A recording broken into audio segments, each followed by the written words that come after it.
so Unit 4, series. Okay, so series are actually a kind of sequences, right? So there are sequences that are made of sums of terms of other sequences, if that makes any sense. Okay, so let me write it here. Suppose we have sequence a sub n, right? A sub n from n equals 1 to infinity. Okay, so we can build with this sequence a new sequence. So let me write it like this: S1 is A1, S2 is A1 plus A2, S3 is A1 plus A2 plus A3, right? And so on and so forth. We can say S sub n is, and I'm going to write it using this notation for sums. And if you're not familiar with this yet, you can go to the appendix in the lecture notes, okay, and read about those. So this is a sub k from k equals 1 to n. Okay, so this is the general term of this new sequence. Okay, this sequence that is a sum. Okay. So we call this also the nth partial sum. Okay, we call them partial sums. Okay. Well, now suppose that this sequence has a limit. The limit when n goes to infinity of f and s sub n, and this is, we write it like this. We could write s. Okay, this is k equals 1 to infinity of a sub k. Okay. Well, this is what we call a series. Okay, so the series is the limit of a sum of terms of other sequences. Okay. So you can be asking yourselves, well, but then why do we study them separately? Because we just saw sequences in the last unit, and we know how to, compute limits and things like that about other sequences. Well, the thing is that these kind of sequences, where the general term is a sum, are very complicated in many terms, in many cases, and also they're very useful because they appear in many applications. Okay, they will appear a lot over and over and over, and so there are many specific techniques that have been developed to study the convergence of the series. So see if this is convergent to a real number, or if it's not convergent, or if it's divergent to infinity or minus infinity, just like any other sequence, because remember that this is a sequence.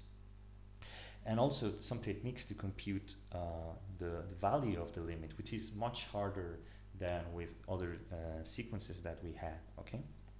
And that we can compute the limits before, right?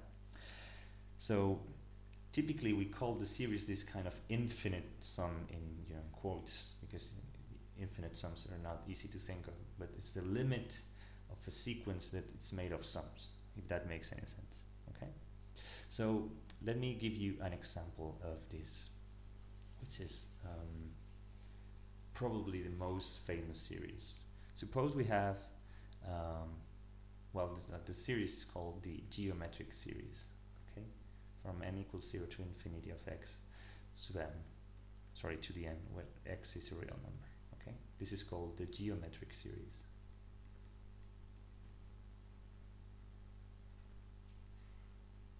Okay, so how do we build this from scratch like before? Okay, so suppose we have this sequence x to the n, okay, from n equals 0 to infinity, which is this sequence 1 x, x squared, x cubed, x to the 4th, and so on, right? This sequence. Well, with this sequence we build this new sequence.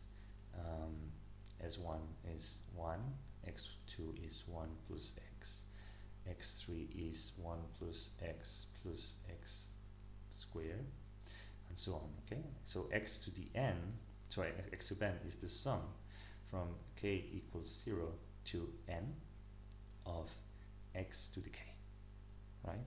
So this is 1 plus x squared plus x to the n, right? And so the geometric series is the limit of this sequence. Okay, when you take the limit of this, the n here goes to infinity, so this is this value. Okay, So don't be confused if I wrote here k here and then n, as if you understand this notation, it's easy to go from one to the other. Okay, don't worry about that. Okay, so we have this. Okay, the geometric series is one of the most interesting examples, not only because it appears a lot, it will appear a lot in applications, you will see it, but also because we can completely study it and determine its convergence and the value of the limit. And why it's that? It's easy. It's a trick that I'm going to show you. If I multiply this by x times s sub n, then we have x plus x squared plus x cubed plus blah blah blah plus x to the n plus 1, right?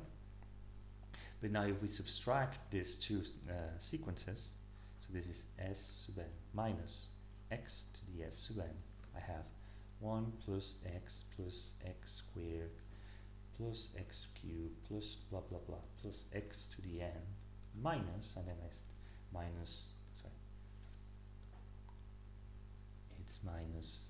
x squared minus x to the cube minus blah blah blah minus x to the n minus x to the n plus 1, right? Which is just applying these two expressions. Well, the subtraction between the two, and you can write it like this, is 1 minus x times s sub n. This is 1, and then cancel each other out, cancel each other out, cancel each other out. All these terms cancel each other out, and then you have 1 minus x to the n plus 1. So s sub n is 1 minus x to the n plus 1 over 1 minus x, if x is different than 1, right? Because if x is 1, then this is 0, and you can't divide by 0. Okay, so remember that. Let's see what happens if x is 1 in a minute, okay? But first assume x is different than 1. So then we have this, okay? So this is 1 minus x to the n plus 1 over 1 minus x. And yeah, so this is if x is equal to 1. If x is 1, then we have s sub n is 1 plus x squared plus blah blah blah plus x to the n. It's easy to see that this is 1, this is also going to be 1, 1, 1. So we're going to sum n plus 1 terms that are also all of them valued 1. So this is n plus 1. Okay, so n sub n is n plus 1 if x equals 1, right? Okay, so this is the value of the general term of this series, okay, of these partial sums, okay, that we have seen. So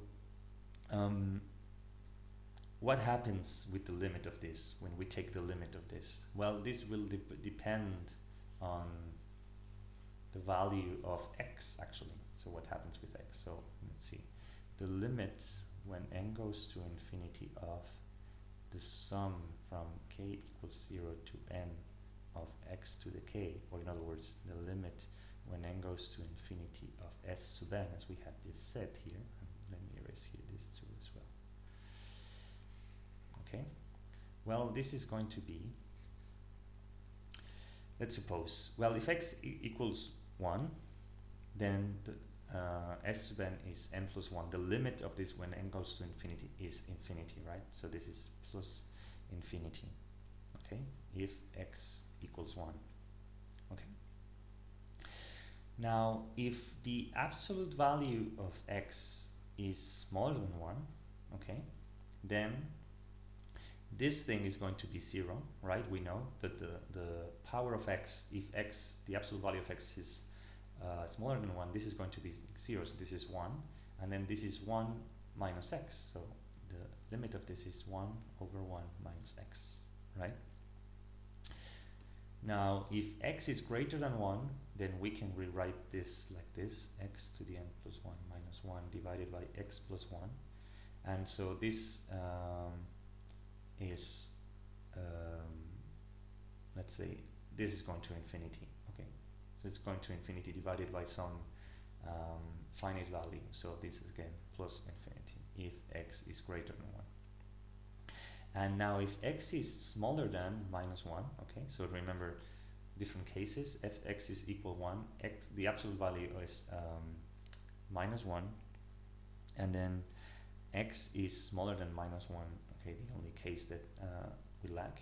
Then this is an alternating sequence because the sign of this guy will change, okay? So this is increasing to infinity, but the sign keeps changing, okay? So it's a big value, very small value, very big value, very big negative value, things like this, okay? It's alternating, it's non-convergent, okay? So no limit, non-convergent, okay? So these are the 4 possible scenarios, okay? So that's the value of the series, okay? So typically what we write is that this sum of x to the n, this geometric series, is 1 over 1 minus x, but this is only valid if the absolute value of x is 1, okay? So this is geometric series so far, okay? So just as like we saw with sequences, when a series converges to a finite limit, we say that it is convergent. When it goes to plus or minus infinity, we say that this is divergent. And when it has no limit, so the limit doesn't exist, we say that this is non-convergent. Just like with sequences, okay? It's the same thing, okay? Okay? So just one little note is that if you add or subtract a finite number of terms from any series, the convergence of it will not change. So if the original series is convergent, the new series will be, and so on and so forth. So for instance, you have this sequence from n equals r to infinity of x to the n. So you know that the difference between these two guys is that instead of starting at 1, this is started x to the r plus x to the r plus 1 plus x to the r plus 2 plus blah blah blah. Okay, what's the value of this? Well, what I've just told you is that this is going to be convergent. And why is that? It's because we can write this like this. We can say, well, n minus r equals 0, okay? We can rewrite it like this, and we can say this is x to the n minus r times x to the r, right? So we can write x to the r, and we change the variable here. We can write n minus r is k, okay? This is k, so this is k equals 0 to the infinity, and then x to the k. Now if the absolute value of x is smaller than 1, we know that this is 1 over 1 minus x, so the value of this will be x to the r over 1 minus x if the absolute value of x is smaller than 1. Okay, so the convergence is the same. This is also convergent, but the only change is the value of the series. Okay, in this case it's multiplied by x to the r. Okay, okay, so let's see the next series. In this case, it's a modification of the geometric series. It's called the arithmetic geometric series. It's just multiplying this by n. Okay. Arithmetic geometric series. Okay. So in this case, it doesn't matter if you start on 0 or 1, as you can see, because you know s sub 0 is 0, and then s sub 1 is x, and then you have s sub 2 is x plus 2x squared, and so on and so forth, and you have s sub n is x plus 2x squared plus 3x cubed plus 4x fourth and blah blah blah plus n x to the n, right? Now let's say, suppose that we multiply this by x as before, so we have x times s to the n, s sub n, so we have x squared plus 2x cubed plus 3x to the fourth plus blah blah blah plus, and then we have n minus 1 x to the n plus n x to the n plus 1, okay?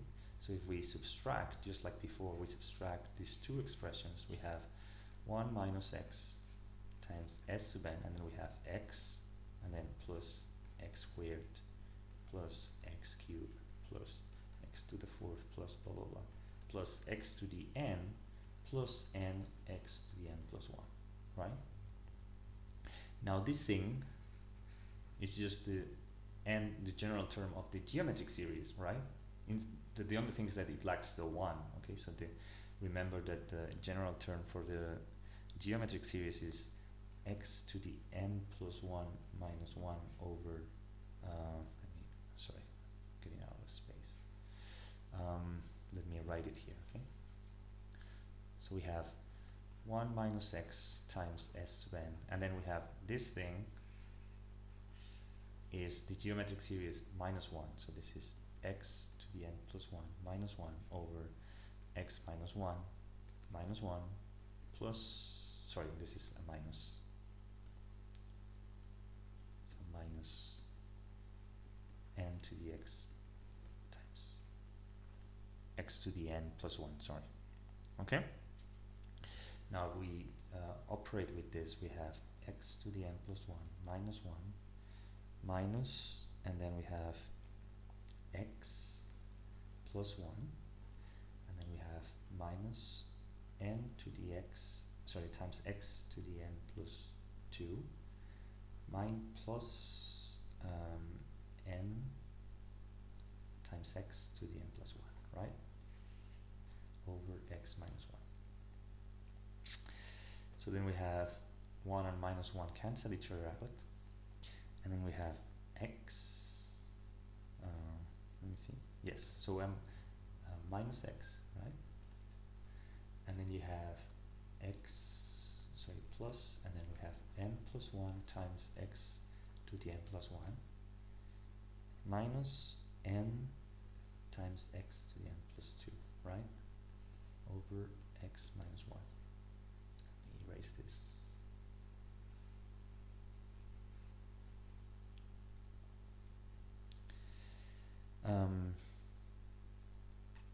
So yeah, and because this is 1 minus x, we can write it like this, so I'm going to change the sign of this, so this is x minus n plus 1 to the x times x to the n plus 1 plus n times x to the n plus 2 over 1 minus x. So in other words, s sub n is x minus n plus 1 x to the n plus 1 plus n times x to the n plus 2 over 1 minus x squared, right?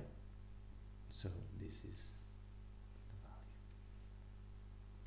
Okay, again, this is only valid if x is different than 1, right? Because we can't divide by 1 if this is, sorry, we can't divide by 0. So let me study again what happens with this sum when x is 1.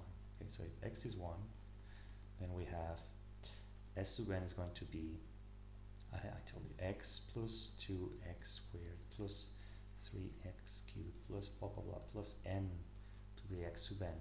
So if x is equal to 1, this is 1 plus 2 plus 3 plus n, which is the sum of the first natural numbers, and we know this is n times n plus 1 over 2, right? Remember from the problems in unit 1, I think, about induction, okay?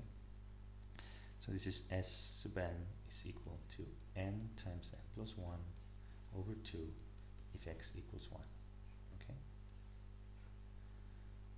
Okay, so now we have the two values of the formula, and just like before, if the absolute value of x is smaller than 1, then this guy is going to 0 and this guy is going to 0. So the limit s, which is the limit when n goes to infinity of this sum of n times x, k times x to the k, this thing is going to be x divided by 1 minus x squared, okay? So this is the value of the arithmetic geometric series if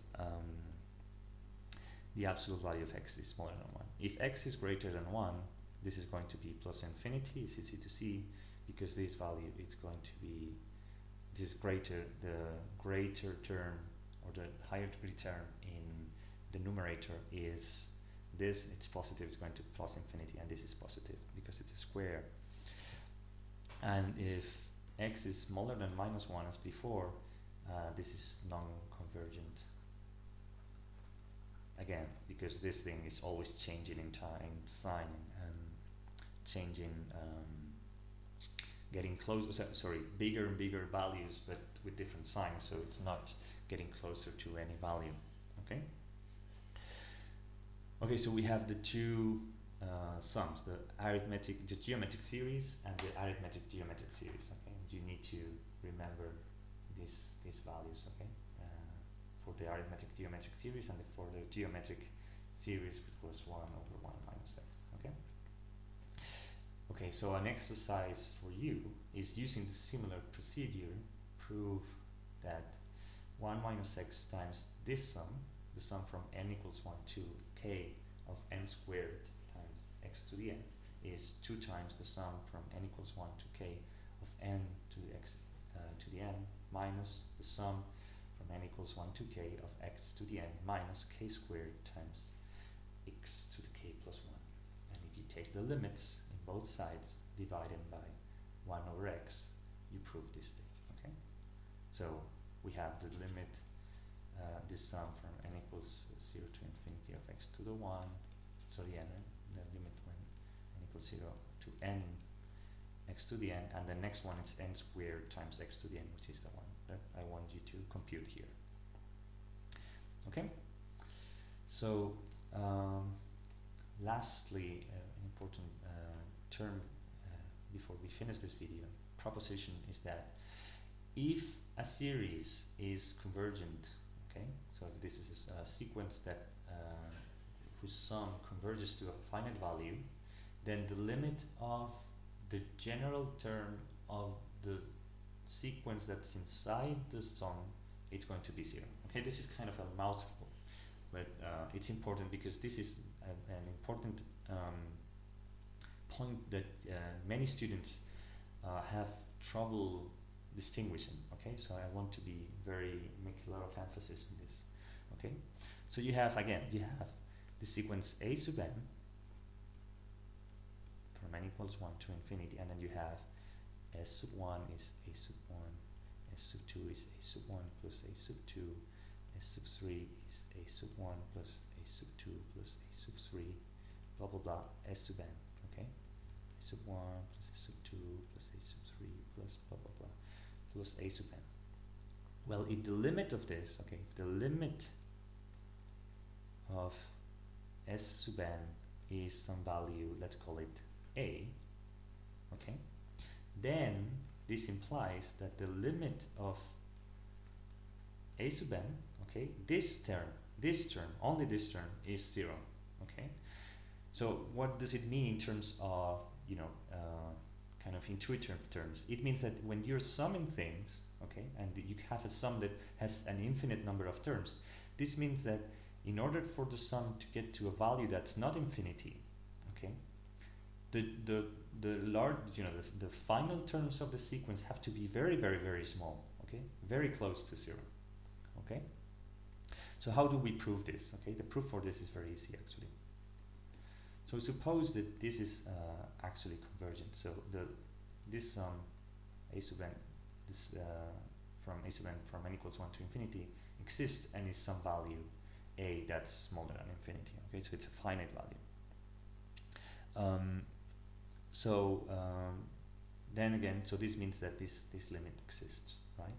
Now if we compute s sub n minus s sub n minus 1, as we have done in many of the exercises in the last unit, you know, when we did Stoll's theorem and stuff, this sum has all terms up to a sub n, and this sum has all these terms up to a sub n minus 1. So if you subtract this sum from this sum, what you're left with is a sub n, right? Now we take limits in both sides. We have the limit when n goes to infinity of s sub n minus the limit when n goes to infinity of s sub n minus 1 is the limit when n goes to infinity of a sub n.